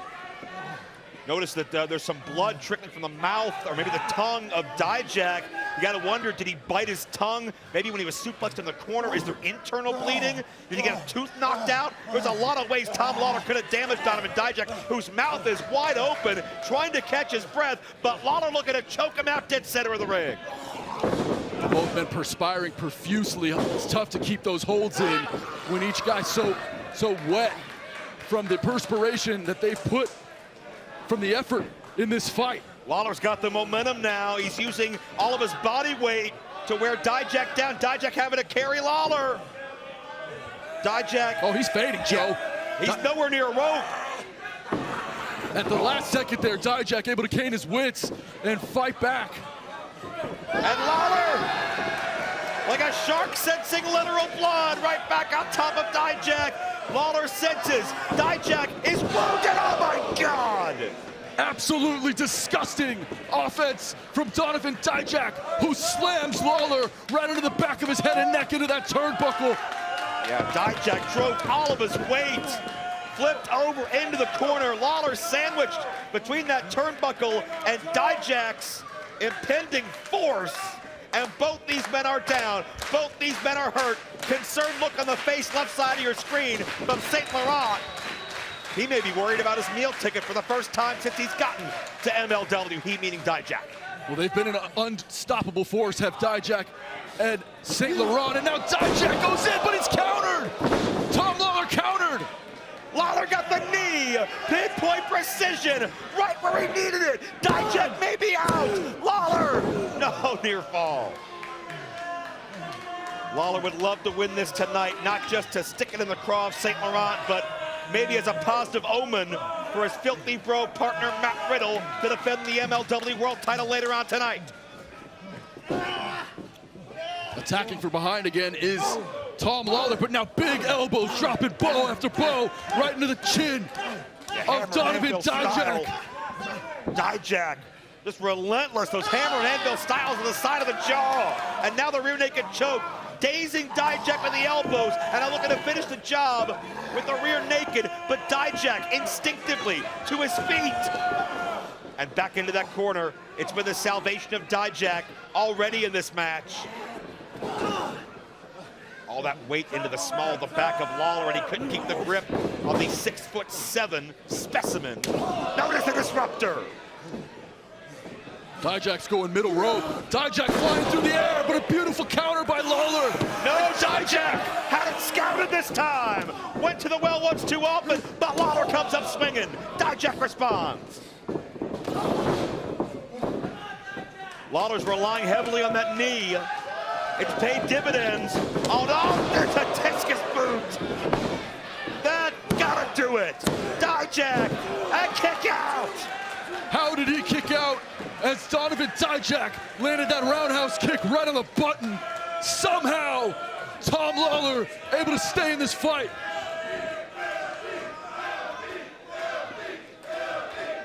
And you can hear these fans who respect that drive of filthy Tom Lawler to stay in this fight, but where the hell is Dijak going? He's not gonna go top rope, he's too big for that. How is he going up top rope? What is Donovan Dijak gonna do here? Oh, there's a lot on the line. Dijak takes a chance. Into the clutch. Oh, he got caught! He got caught! Triangle! Lawler peppering with the right hands. Arm is trapped. Triangle choke is cinched in. It's in full. Will Dijak tap out? Will he pass out? Lawler has him. Donovan Dijak is in more jeopardy than we've seen at any time during his tenure with Major League Wrestling.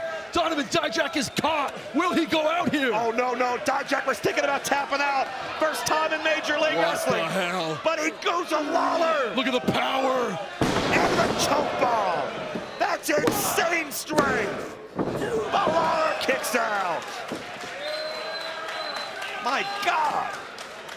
What Fans a here fight. in Atlanta, yeah, showing appreciation, Joe, for the fight both of these men have left here in the ring. I've never seen a more evenly matched contest between two guys who could essentially knock each other out at any moment, but both men able to stay in this fight long term. Dijak charges in. Spear! Dijak's momentum worked against him. He spun right into the spear. But Dijak gets the shoulder up. Christian, what a night this has been. And we're still nowhere close to done. The heart of Tom Lawler on full display from Atlanta, Georgia. Oh, and what the hell is this dude doing? Get down. Lawler will knock you down. Oh, Dijak from the blind side. He's got the jeans. And Dijak nearly stole it. Oh, no. From his knees, Dijak can reach the throat of Lawler. The reach, the size, oh, but the knee knocked him loopy. Lawler's used that knee strike 7 or 8 times in this matchup, and it's always scored big. Straight jacket. Oh, another shot. Is that the knockout shot? Is Lawler gonna beat Dijak? First man to pin him, though. Dijak kicking out at the very last second. We've talked about it all night. Dijak never having been pinned in Major League Wrestling was mere centimeters from a loss to Tom Lawler. And Lawler's zoning in. I think he can feel that he's close. Oh, wait a minute. Oh, Lawler. Oh, look at this. Lawler gonna neutralize a different problem. Get him, Tom. Get him, Tom. Turn around, you idiot. Light him up, Tom. He knows it's inevitable. Take your faith. Huge yes. right hand. And he drops Canadian royalty MSL like a sack of potatoes. Royalty more like the court jester. But here's Tom Lawler gonna take a chance of his own. And, oh, no, don't Dijak. That thrust kick, the height he got on it. Too much time, Joe. It took too much time. As MSL's distraction to the outside has now created an advantage for the disruptor, Donovan Dijak. Feast your eyes. Lawler is out. And Dijak is still unpinned. Here is your winner, the disruptor, Donovan Dijak. Christian Lawler could have won this matchup, but the hatred he has for St. Laurent took precedence, took Lawler's eye off the ball, and as a result, Dijak took advantage and got the win. Honestly, Joe, it was Tom Lawler and the heart that he displayed in his fight with the disruptor Donovan Dijak, over and over again, able to be resilient during this fight. We saw that huge right hand on MSL, dropping MSL, but it was the distraction that was too much. And Donovan Dijak able to land Feast Your Eyes on Lawler, knocked out cold. Dijak getting the 1-2-3. Dijak with the win, and Donovan Dijak still unbeaten in Major League Wrestling. And let's go now to in-ring with Joe Dombrowski for the interview. All right. St. Laurent, Donovan Dijak, another impressive win. This guy's been on a warpath to tear through everybody. Can I ask this guy a question now, please? No! You don't ask the questions, and Dijak, one of the greatest wins of your career. I've got a private jet waiting, a big victory party in Miami. So go shower up. The ladies and the champagne are waiting. Don't leave me hanging. Now, the ladies are there to give massages, don't worry. But as we go on to the future, disrupt, destroy, repeat. He's done it everywhere. And now it's time to take aim at the heavyweight championship of the world. And that's why I officially declare that Donovan Dijak is entering the Battle Riot! Oh, that's huge news. Donovan Dijak will be in Los Angeles against 39 other men throw them all in the out. Battle Riot. He's gonna tap them all out. He's gonna beat 39. Wait a minute. MSL is Whoa, speechless. It's over. St. Laurent dismissed Dijak, but Tom Lawler never left for the locker room. I gotta wonder what Dijak will be like with 39 opponents, but St. Laurent may not make it long enough to find out himself. St. Laurent needs to hightail it out of there. Oh! And a right hand. St. Laurent's the reason Lawler lost this match. And Lawler may be the reason that St. Laurent is never the same again.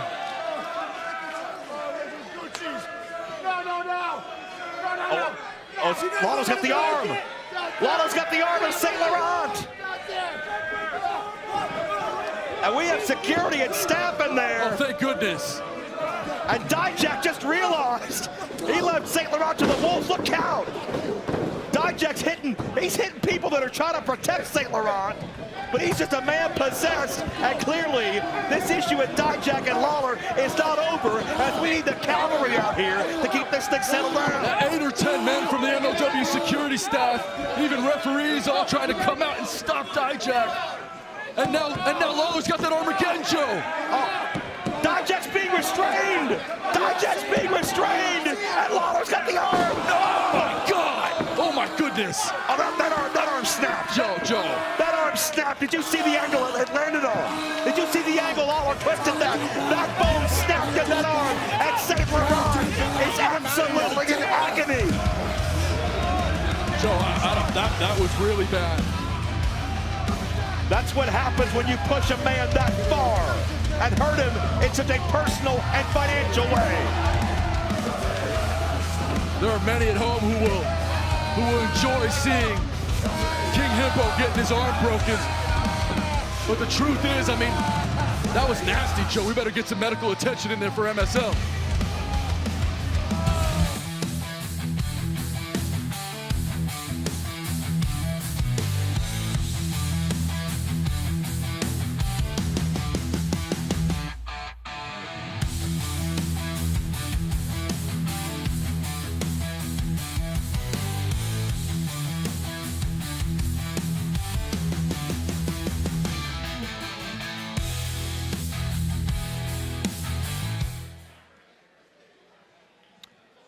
Well, we are back here at center stage, Atlanta, Georgia. St. Laurent, like a beached whale, is still in the ring. Broken arm, more than likely. When Tom Lawler goes to snap a body part, he doesn't miss. And St. Laurent, if you ask me, has had this coming for a long time to come. But will this motivate? The following fight Dijak is set and for Battle one Riot. fall with a 30-minute time limit. Introducing first, from Long Island, New York, Mila Moore. Debut to the featherweight division, Mila Moore is a 4-year pro who relocated herself to Florida to devote herself to her dream of professional wrestling, studied under Devon at the Team 3D Academy. Also done some training stints under the legendary Ace Steel. Mila Moore, student of the game, but she's a tough hand here tonight. $1 million smile for Mila Moore, but I don't know if she'll be smiling for long once you guys see the opponent she has here tonight. Yeah, enjoy it while it's still attached to her face.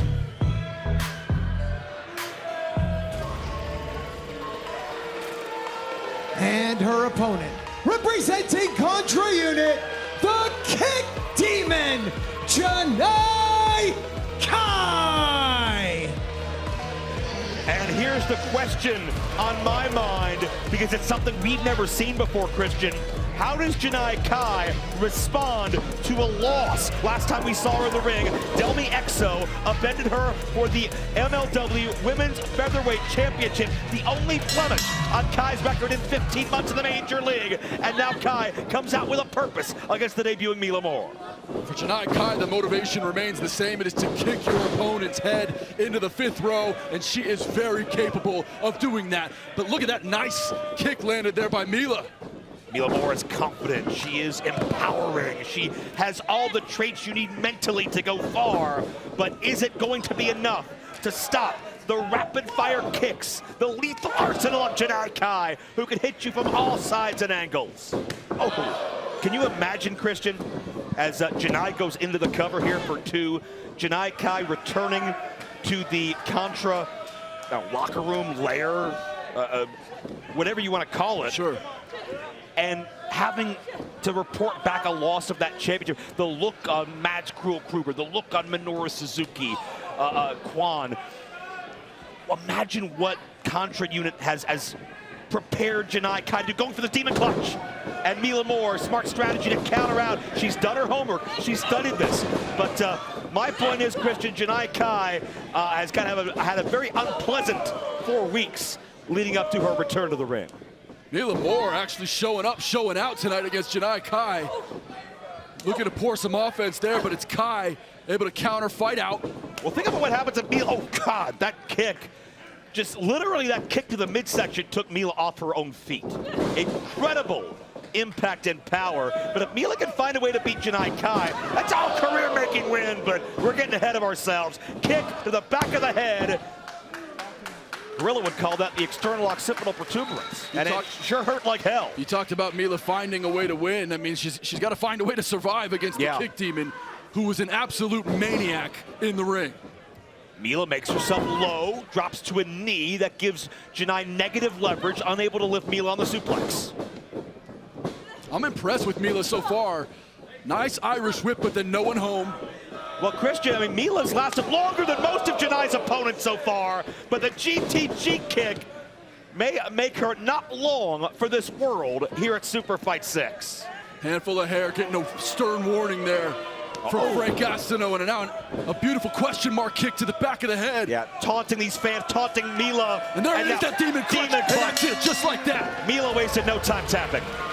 Here is your winner by submission, the Kick Demon, Janai Kai. And just like that, Janai is back to her winning ways, a statement victory. And that sinister smile, wider than ever, on the Kick Demon Janai Kai, who's back to claiming victims and back to asserting the dominance of CONTRA. Yeah, rough start to the year for Janai Kai, but after a match like that and putting down Mila in the way that she did with the violence and destruction that was on display tonight, I'd say Kai is in a good spot to potentially regain that Women's Featherweight Championship. Well, Janai Kai, I think Frank Gastineau taking issue with some of the overt aggression. No. Here's the referee. Jeez. Krugger, you got a guaranteed title match in that briefcase, but it doesn't give you permission to manhandle the staff. And Carol Kwan. hit that triple missed on the 3 guys who showed up first. And if I'm security, I am not going in that ring right now. These guys are crazy. These aren't wrestlers. This is event staff and ring crew and security. And CONTRA Unit is absolutely manhandling them. They've done nothing to deserve this. Oh, they got one security member now isolated in the ring. And Mads Krule Krugger got him goozled. No. Oh, my goodness! A stack of bodies in the wake of Mads Krule Krugger. And with the power to claim a title match whenever he chooses, thanks to the Gravity Gamble briefcase, you gotta believe it's only the beginning of what's to come for all of us. Akira Kwan now gonna give the mic to the monster. It's been 4 years since CONTRA stood upon the throne of MLW. But I hold the key.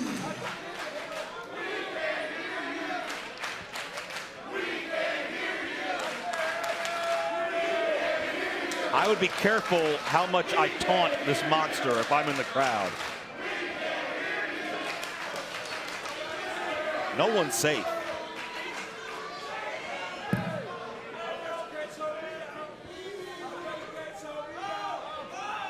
You will hear me when I turn back Riddle and I become the World Heavyweight Champion. God, what a scary thought that is. CONTRA! And Krugger could do it anytime he wants. He could do it tonight. Matt Riddle may not leave tonight world champion, but whomever is will be an instant target of the evil cabal of Mads Krule Krugger. But coming up next, we'll find out who will be MLW world champion, the current champion, and the 2 most recent former champions. A 3-way bout for MLW's top prize. Let's take a look. SuperFight. 3 brave fighters united by one ultimate goal: to be called champion, but brought together by very different motivations. Satoshi Kojima fights for honor. Revered as a legend across the world, Kojima has carved a legacy of excellence spanning over 20 years. But the flame to compete at the highest level burns brighter than ever. Can his fighting spirit propel him further into immortality, adding to his timeless record an unprecedented 3rd MLW world title? Alex Kane fights for redemption. A powerful voice that has led many through turbulent times, the battle cry of Bumaye became a movement, the most culturally significant faction in MLW history. But this message of strength, independence, and power has met great adversity. From arduous battles in ring to corporate overlords who wish to silence that which they cannot control. Can Alex Kane reclaim the cornerstone to his movement and be world champion again? And Matt Riddle fights for validation. A chance to prove to oneself the journey was worth it, the destiny realized, and he's where he's meant to be. A near 7-year quest to become good enough to be called world champion. But after that arduous road, it only gets harder from here. To cement himself as a truly great MLW champion, he must overcome the 2 most recent world champions simultaneously. The roads of these 3 men are about to converge, but only one can find the path to championship glory at SuperFight. The following fight is set for 1 fall with a 60-minute time limit and is a triple threat for the MLW World Heavyweight Championship. Introducing first from Atlanta, Georgia. He is the captain of the Bumaye Fight Club, weighing in at 240 pounds, the Suplex Assassin, Alex Kane. Alex Kane reigned as world champion 210 days. I believe he's the only man in MLW history to have world championship victories over Alex Hammerstone and Jacob Fatu, two of the greatest MLW world champions of all time. Kane built a movement and beat the likes of Willie Mack, Tom Lawler, Matt Cardona, Richard Holiday, and many others, and turned Bumaye from a battle cry to a cultural and movement. His opponent from Kotoku, Tokyo, Japan, weighing in at 238 pounds. He is the co-holder of the MLW World Tag Team Championship, Satoshi Kojima. To be very clear, MLW would not be where it is, domestically, globally, any category, without the contributions of Satoshi Kojima. His first world title reign when he beat Jerry Lynn over 20 years ago. And then last year when he beat Alex Kane to do the unthinkable. And their opponent from Allentown, Pennsylvania, weighing in at 216 pounds. He is the current reigning and defending MLW World Heavyweight Champion, the King of Bros, Matt Riddle! Matt Riddle is responsible for this matchup. He accepted the terms. He's the one that included Alex Kane when Eric Bischoff didn't want to see it happen. Matt Riddle has the very same Mega Championship belt of Major League Wrestling that he fought Swerve Strickland for in 2018. Riddle worked 7 years to attain it. Will he lose it on his first defense?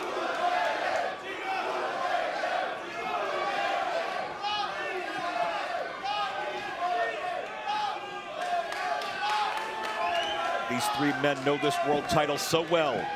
In any incarnation, no matter how the physical belt looks, what it represents. That's the mega belt, baby. Yeah, the best of the major league. All three men have held it proudly. Kojima, 604 days over 2 reigns. This matchup begins. Riddle put himself behind the 8 ball, but he doesn't mind.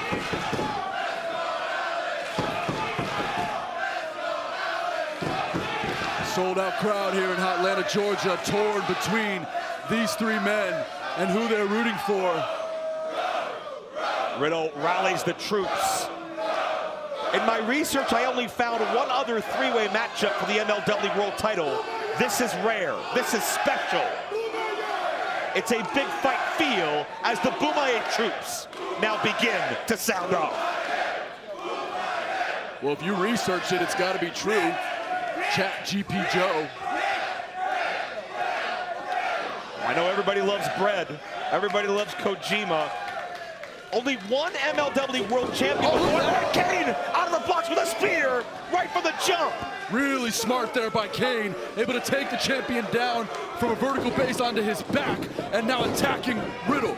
Kane waited a year for this matchup. It looked like he wouldn't get a return match of the world title, but Riddle thought it was fair, and Riddle may pay the ultimate price. I was about to say, only one world champion in MLW history has lost on his first title defense. That was Mike Awesome, who beat Swerve Strickland, losing to Steve Carino. Can history repeat itself with Matt Riddle tonight? Oh, double suplex. Yeah, tag team cohesion that you normally see in a tag match.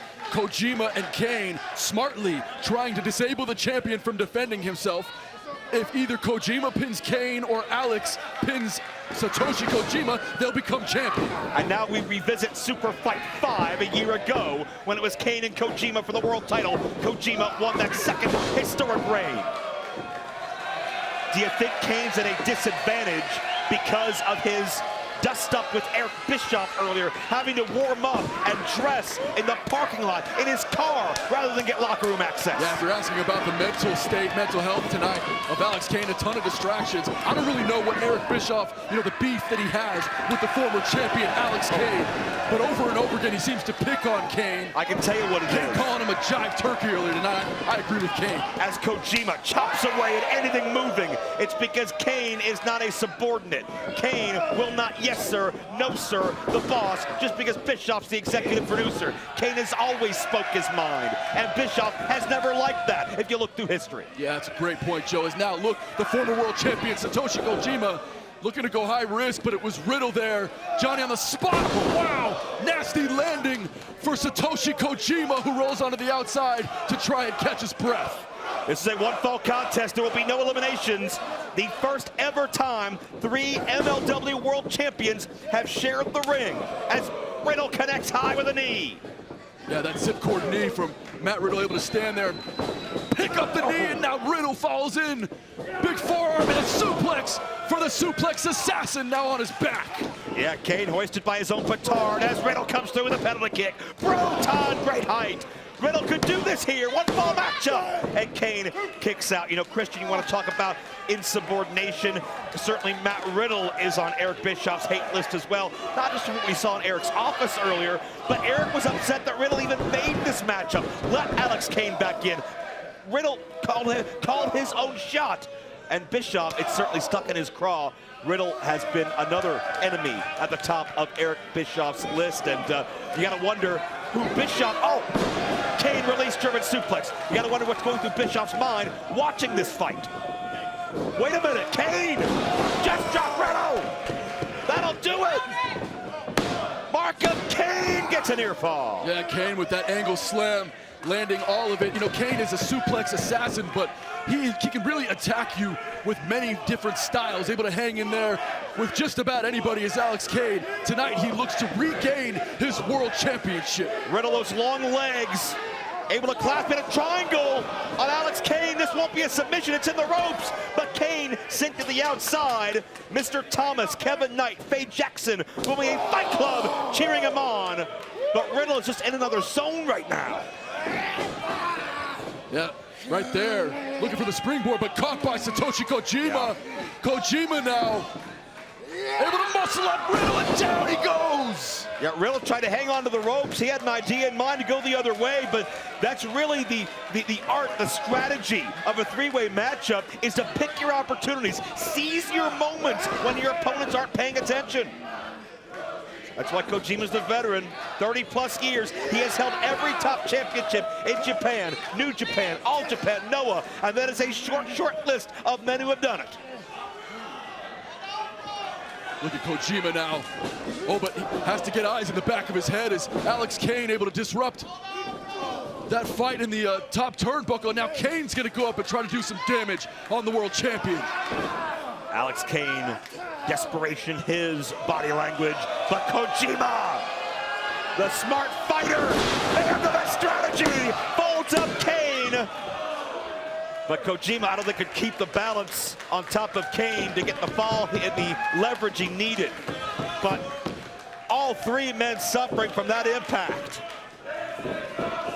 Kojima, title victories over Tom Lawler, Minoru Suzuki, Ultimo Guerrero, Bad Dude Tito, Manders, the list goes on. Beat Jerry Lynn to capture that title. Wait, Cozy Cutter, Cozy Cutter! Hit it! Cozy Cutter in the middle of the ring! Satoshi Kojima looks to cover. Will he regain his title? We've never had a 3-time champion, and we were half a second away from Kojima making history again, and we may be one Lariato away from seeing that come to fruition. Now Riddle drop step, beautiful counter. Got the high knee. Riddle worked for 7 years deep to this moment, and Kane charges through with a spear. A rib-crunching spear, but Kojima interrupts. Christian, this may be Alex Kane's one chance at this. This is his ticket. It's his voice. It's his power. His chance to rebuild the Bumaye movement after being literally tossed out in the cold, tossed out in the street, told we don't want you here by Eric Bischoff. Alex Kane, that door may close permanently if he doesn't leave with the world title. That's a great point. I mean, just imagine if you're Alex Kane, you go from the worst type of despair after losing your title last year, then meeting Eric Bischoff and being fired, and now tonight he can walk out with the world championship. And you got to believe if he does, the cries of Boomaye will be louder than ever throughout the world, in Atlanta and on YouTube. But Matt Riddle, those rapid-fire strikes. When he gets in his zone, he's not laid back. He's one rude dude. He's in his element, and he can hurt anybody. This is exactly what Riddle needs to do. He needs to fight both men at the same time and try to retain his championship tonight.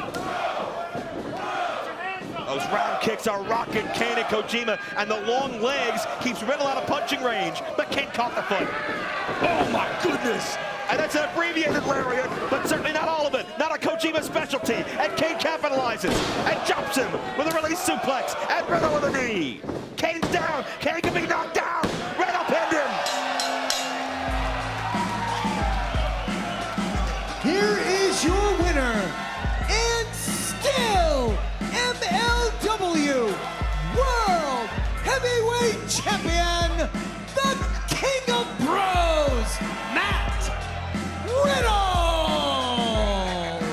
Matt Riddle made his bed, and it looked on a number of occasions it would be Riddle's downfall.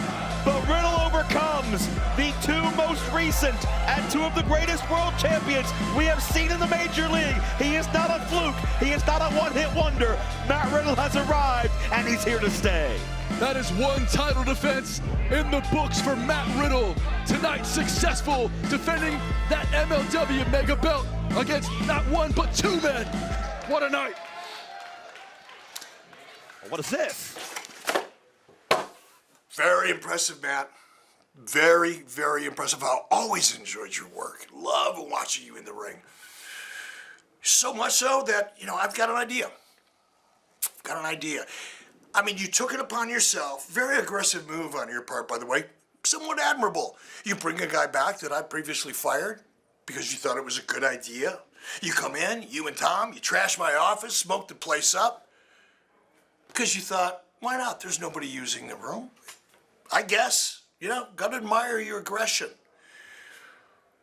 I thought as long as you're that aggressive, I need to see Matt Riddle back in the ring defending that World Heavyweight Championship, but I want to do it a little differently. Not against two guys, that's so passé. Not against four, been there, done that. Not 6, not 8, not 10, not even 20. I'm thinking 39 other guys. For the first time ever, the MLW Heavyweight Championship will be defended. What do we want to call this? Battle Riot. I feel it. What do you think, Matt? Sounds like a good idea, right, bro? Hope that alters your mind.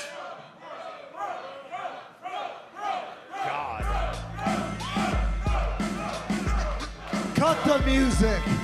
I'm usually not that guy, but cut the music. Bro. Eric Bischoff, I used to think you were a PIMP, leader of the Monday Night Wars. And now I think you're a punk-ass bitch. All right? I'm gonna go to Battle Riot in LA, and I will leave MLW Heavyweight Champion of the World. Bro! Oh, it's gonna be the biggest Battle Riot ever! Battle Riot 7, 40 men contest for Riddle's world title, April 5th in Los Angeles!